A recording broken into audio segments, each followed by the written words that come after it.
with my next episode of Sunday Stories. And today, as you must have read the title of the story is Quality Apart.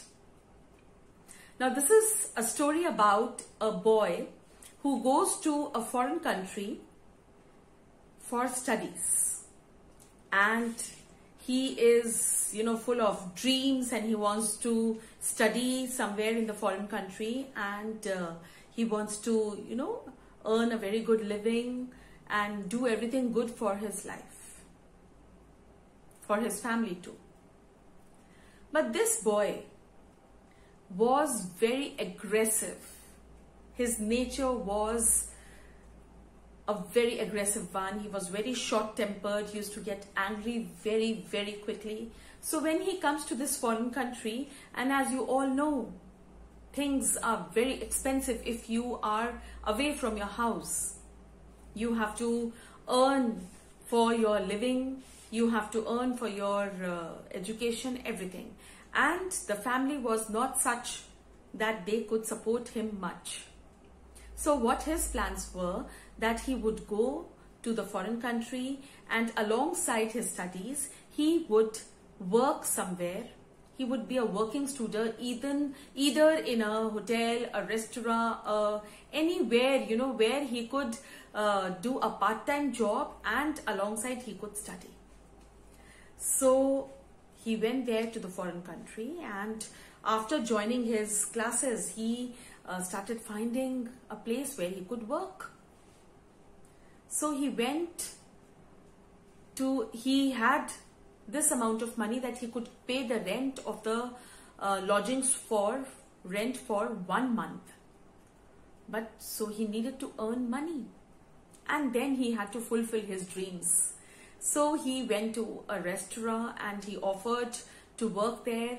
They didn't have much work, but because they felt that there was some earnestness in his demands, so they offered him to work as a waiter, wash some utensils, and they would pay for it. So 1 or 2 days he went on doing things very nicely, but since he was a very short-tempered boy, he used to get angry on customers also for dirtying the table so much, for not eating properly, for wasting such a lot of food. So he would end up fighting. And then obviously, for the reputation of the restaurant people had to throw him out. After a month, he was even thrown out of the lodgings that he was staying in. And this, happened in 2, 3, 4 places where he went to find work, and he did something, in aggression, and he was thrown out. And then 1 month was over, and then he was out of the rented room too. Now he became homeless. He had few friends, college friends, but he never told them much about, his the place where he was staying, and that he didn't have money, and now he was homeless. He didn't want anyone to know much about him. So he used to meet his friends. He used to have fun with them till the evening. There were times, he had little money. There were times when he would buy and eat on his own. There were times when his friends would offer that, all right, this time you eat, next time, this time let me spend, and next time you can spend. So this way, the days were going on, and so one day when he was returning home, he called up his friend. He was heading towards the bus stand, and he called up his friend to ask whether he could stay the night at his house, because it was very cold and he wanted a place to stay in. And next day, definitely, he'll again go and try some place to work in. And he told his friend that, I was crossing by this place, and I remember that you live here. My house is very far off. Can I come and stay? So he said, all right, it's become very late. All right, if you want, come quickly. So he went to the bus stand, and there, he was heading towards the bus stand when a beggar, came running towards him and started, begging money from him, that give me something, give me something. He saw that man had, everything was all right. He felt, why should he be begging, and why should he be giving any money, because he himself was homeless right now. So then, and he was a very short-tempered and aggressive type of a boy. So, he just shouted at him and pushed him away. So everywhere, he used to end up fighting with people, shouting at people and whatnot. So now he came to the bus stand and he saw that the beggar was running towards the bus stand. So the beggar reached there. A man was standing there with a bag at the back, and he was a bald man and old man, and he saw this beggar go, and beggar, kept begging, but that man did not react, and the man had a smile on his face and he did not react, and the beggar went away from there, and he saw the beggar go and sit at one corner of the road. So this boy, he reached at the bus stand, and he wanted to know why, this man had not reacted and had a nice smile on the face. So he went and looked. The man had a board hanging over here, and it was written, "I am blind." He saw that he had a white stick with him, and the board read, "I am blind, deaf and dumb. Please tap my hand if you can help me cross the road." So this boy, looked at him very, very, he saw the whole of that man, and he felt that if he was blind, deaf and dumb, what was he doing, around midnight on the road? Anyways, he tapped his hand as it was written, and so that man quickly took out, in the coat's pocket, he had a writing pad and a pen. He quickly took out a pen and he wrote, "Can you help me cross the road?" So, and then he put his hand out like that. So the boy, he looked at him up and down, read the note and felt why this hand was out. Then he felt, all right, maybe I have to write something here. So he wrote yes on his hand. He just, he made him feel that he was writing YES. So then he smiled, that man smiled and put his hand like that. All right. So again, that boy saw, what is this? Then he realized, all right, he wants me to put his arm inside his arm and then to cross the road. So he did so and crossed the road.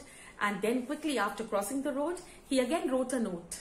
This blind man, "Please make me sit in 215 bus stand." So there were 5-6 bus stands, one going that side, one going this side. So 215 was numbered. So that boy took him to 215. And as they reached 215 bus stand, they saw a drunkard sitting there. So this boy, made him sit there. And the man again asked, "Before going, please tell me," he wrote and asked, "Before going, tell me, when will the bus to so-and-so," he named the place, "to so-and-so place come?" So then there at the bus stand only on the pillar, there was a chart. He read the timing and all, and then again that man had his hand out. So this boy went and this boy said 1. So that man said, okay, 2, 3, 4, 5, 6, 7, 8, 9, 10 and 10. And so he said 10 minutes. So that man understood and he said, all right. So as that boy was going again back to his own way, he had to go to his friend's house. He turned back to see the drunkard, and the drunkard was staring at this blind, deaf, dumb man. So now this boy came back. He felt this drunkard might trouble this poor man, who was blind, who was deaf and dumb. He couldn't hear, he couldn't see, he couldn't speak. So, and that bag was there, that board was hanging, he had a bag, he didn't know what was there in the bag. So he felt, all right, it's just 10 minutes, I should stay for 10 minutes, make him board the bus and then I can go my way. So he sat down, and so that man, understood that boy had come back and sat down. So the man, put his hand on his, legs and tried to, gesture that he was very happy that he was still there. So they waited for the bus. Then that man took out a writing pad and wrote, "I'm very thirsty. Is there a shop nearby?" So this boy, turned around and then he saw, yes, there was a shop.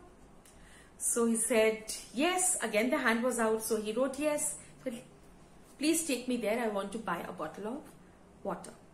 So he put his hand out and they went to the shop. It was 10 minutes. The bus had to come after 10 minutes. The shop was nearby, so they quickly went there, bought the bottle, and as soon as he came to the counter with the bottle, the man was standing there at the counter, and the shopkeeper had noticed that this person is blind, and that board was also speaking everything. So that old man, the blind deaf dumb man, took out his purse and gave the purse to that boy. So much trust within just few minutes he had because of the gestures of that boy. So he gave the whole purse. Now the boy opened the purse, and the purse was full of notes. A lot of money was there, and this boy was actually in need of money. So what he did was that he took out a note. The shopkeeper was looking. He paid for the bottle, and then he said, "Give me one chocolate also," because he himself was very hungry. So the man, the shopkeeper, gave the chocolate, gave the money back, and out of the money that he had got back, he kept one note with himself, and rest he put into the purse very nicely and gave the purse back.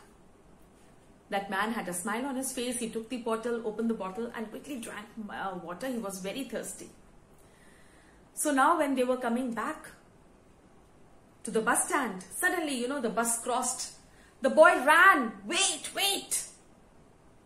But the bus driver didn't see, and the bus went off. That man was deaf and dumb. He was blind. He didn't even know the bus had gone away. So he, again, he could not leave that man. Now the bus that had to come after 10 minutes had gone. Now they had to wait again for the other bus. He made that man sit at the bus stand, went to the pillar to read the note. When was the next bus? The next bus had to come after 4 hours, because it was already midnight, and maybe they didn't have any bus at night, and 4 o'clock again the rides started. So now what to do? This boy was too tired the whole day. After classes he had been searching for work, and now he wanted to go and sleep to his friend's house, but now he was stuck here.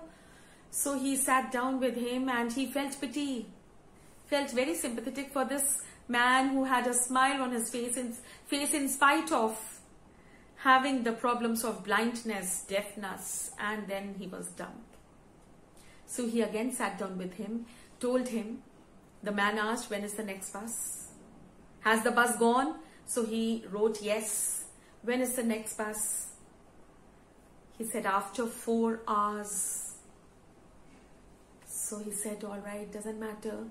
If you want to go, you can go on your way." He wanted to go, but he didn't feel like. He wrote, "No, I can't leave you alone." He said, "Why, if you are blind, deaf and dumb?" This man asked, "If you are blind, deaf and dumb, what are you doing out at this time?" So that man said, "I had come here for a date." The boy was shocked. Blind, deaf, dumb, old man, out for a date. He had a smile on his face. He knew he was just joking. So when he asked, "What are you doing out at midnight?" So he said, "Same." He wrote SAME. So then they both started laughing, because they both knew they both were speaking a lie. Anyways, now sitting at the bus stand, after some time, they both realized that they both had gone off to sleep. The boy got up with the sound of a car passing by, and he saw that the old man was, he had his head here and was snoring and sleeping so very peacefully.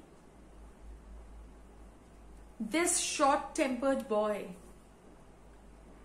this boy who was full of aggression, he used to get angry so very quickly, did not feel that type of anger for this man. He just smiled when he saw his head on his chest. He felt so nice. In fact, he put his hand around to make him feel safe and secure. He felt so bad for this old man who had a smile on his face and was going through such problems. So now after 4 hours, and he was so very nice, right? And he was feeling guilty why I have kept a note of his, into my pocket. But anyways, after 4 hours, the bus came. Again, he himself, he was very sleepy. He also closed his eyes and put his head on that man's head. And they both went off to sleep. After 4 hours, the boy got up with the sound of the bus. The man was still sleeping. So the boy, very, very, very lightly and softly, he moved and he, gestured to the bus driver that, wait, I have to make him sit. But the bus was still moving. After a little pause, it started moving. The boy ran. Wait. He is in trouble. He is a blind, deaf and dumb man. I have to help him board the bus. So please don't go. So the man said, all right. He had the same smile on his face. The boy felt the face was similar. He turned back. The man was not there. He was there in the bus. And he spoke that I was just judging you. My bag is there. It is all yours. You will never have problems now in your life. You have a quality apart. You are good. And the bus went off. This boy just kept standing. What is it? Where has that man gone? What was that I saw in the place of the driver? That same face was there. What did he just say? And then he turned back to look at the bus stand and that bag was lying there. He went quickly, opened the zip of the bag, and that bag was full of money. That bag was full of notes. And there was a big board in it, a caption in it, a paper with a title on it, for the person who has a quality apart. He was a man full of aggression, short-tempered man. People were throwing him off out of their workplaces. He used to end up fighting with everyone. But he had a quality apart. He was a helpful boy. He couldn't see a man who was blind, deaf and dumb, looted. He couldn't leave that man alone. He wanted to help as much as he could. He didn't get angry now. He had love and compassion in him too. That was the quality apart. Do let me know how you like this story. Do take good care of yourself. Who was that man at the driver's place? See you. Bye-bye.